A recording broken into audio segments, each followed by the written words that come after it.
Cyril était amoureux de Sigolène. Plutôt devrais-je dire, tout le monde était amoureux de Sigolène. C'était la plus gracieuse des filles de Montmartre. Cheveux blancs et courts, pommettes saillantes, corps fin et athlétique, elle portait des combinaisons argentées d'astronaute ou des robes cintrées tressées dans de la corde de jute. On l'imaginait sortant toute nue d'entre les vagues d'une plage de la mer Baltique.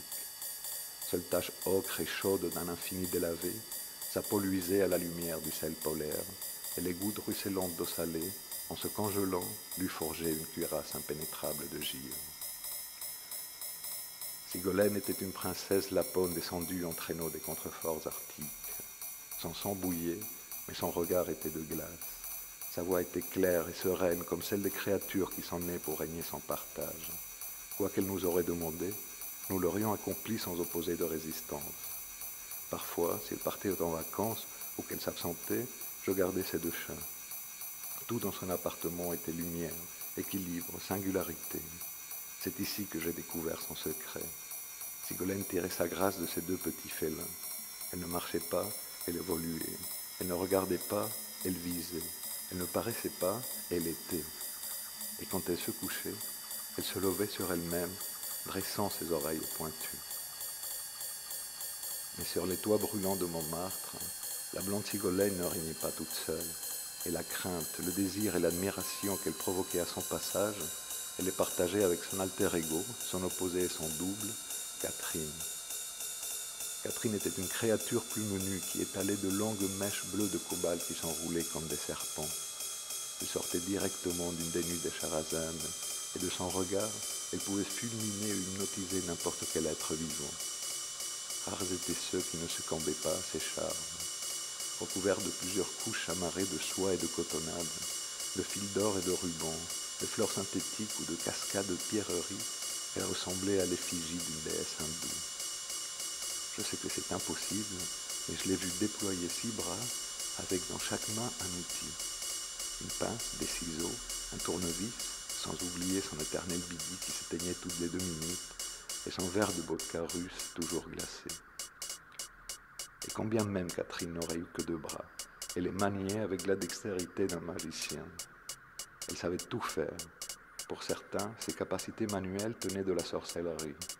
Sans aucun doute, dans l'Allemagne de la Renaissance, elle aurait fini au bûcher. Et pour que tout reste en famille, elle sortait depuis la maternelle avec Christophe, le frère de Sigolène. Celui-ci était le seul homme au monde capable de contenir une telle fontaine de vitalité et d'imagination. Il était doux, et malgré ses apparences effacées, très drôle. Un jour que je voulais lui présenter quelqu'un, il me dit « Pas la peine, j'ai déjà 2 amis. » À la fin du XXe siècle, de Clichy à Nation, de la Trinité au Sacré-Cœur, les 2 filles marquèrent de leur style toute notre génération. On aimait ce qu'elles aimaient, on mangeait ce qu'elles mangeaient, on allait voir ce qu'elles voyaient. Les premières à faire du vélo au goûter du poisson cru, celles qui connaissaient les meilleurs et les plus étranges restaurants chinois, celles qui, par leur simple choix, transformaient un truc glané dans une poubelle dans un trésor inestimable. Mais cette dévotion n'était pas seulement due à leur aura, car elles cultivaient leur goût et indéniablement travaillaient plus que nous tous réunis. Si elles faisaient la fête le soir, le matin, à la première heure, elles étaient déjà assises à leur établi. Elles griffonnaient des formes, pliaient des matières, séparaient ou unissaient des objets. Puis elles recommençaient sans relâche, jusqu'à que le miracle ne se produise et apparaisse enfin l'objet qu'elles pressentaient. De leur association naquit Tsetse, 2 mouches réunies pour émerveiller Paris, 2 insectes polymorphes qui sécrétaient une substance plus apaisante et addictive que celle de l'opium. Nous étions tous accros, et on ne le savait pas encore, le monde entier allait le devenir. Dans leur caverne de la rue du Verbois, elles donnaient de nouvelles formes et fonctions aux objets les plus communs. La sobriété et la fonctionnalité extrême orientale de Sigolène, combinées au baroque capricieux des bazars du sous-continent indien de Catherine, faisaient que les objets qu'elles engendraient avaient le point d'équilibre parfait entre le sophistiqué et le vernaculaire. Tout était contraste et délicatesse. Des chrysanthèmes auréolés de bouées cristallines flottant au hasard à la surface de l'eau. Des frêles branches de cerisier en fleurs lévitant avec paresse dans des bulles de verre soufflé. Des guirlandes de cubistes en papier de riz s'étiolant nonchalantes le long des murs. des lampes articulées comme des cigognes inclinées, des verres assoiffés, des assiettes affamées.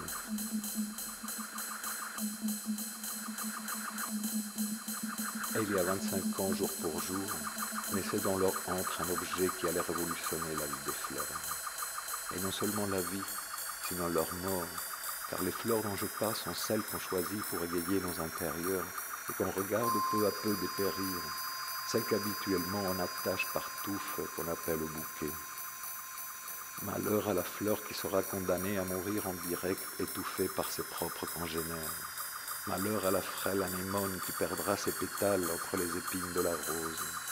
Malheur au chardon qui souffrira de son apparence et sera contraint de transpercer de tendres bourgeons. Il fallait que les tsetse arrivent pour anéantir le royaume des vases centralistes dictatoriaux qui oppressent et ceinturent les fleurs en les serrant comme dans une rame de métro aux heures de pointe. Fleurs de tous les pays, séparez-vous. Dorénavant, vous pourrez danser en liberté dans votre propre tube à essai. Main dans la main, 21 tubes longs et translucides serpentent en vous offrant tout l'espace dont vous avez rêvé. 21 tubes, des millions de possibilités. Le vase d'avril des Tsetse associés vous offre le loisir de vous épanouir à votre aise, de tournoyer en suivant les rayons du soleil, de vous pencher la nuit ou d'éclore vos pétales si vous êtes fatigué. Fleurs de toutes les régions du monde, emparez-vous de votre espace vital, affirmez vos formes et vos couleurs, mourrez le moment venu avec la contorsion capricieuse de votre dévolu. Et surtout, un conseil à tous ceux qui ne connaissent pas encore les multiples facultés du vase d'avril. Ne tentez pas d'y mettre trop de fleurs. Ne gâchez ni votre argent ni votre effort. Ce n'est pas parce qu'il y a une place de vide qu'il faut la combler. À peine quelques jonquilles suffiront à faire resplendir toute l'exaltation de la nature morte et à vous rappeler la fragilité de la vie, la vanité de notre existence.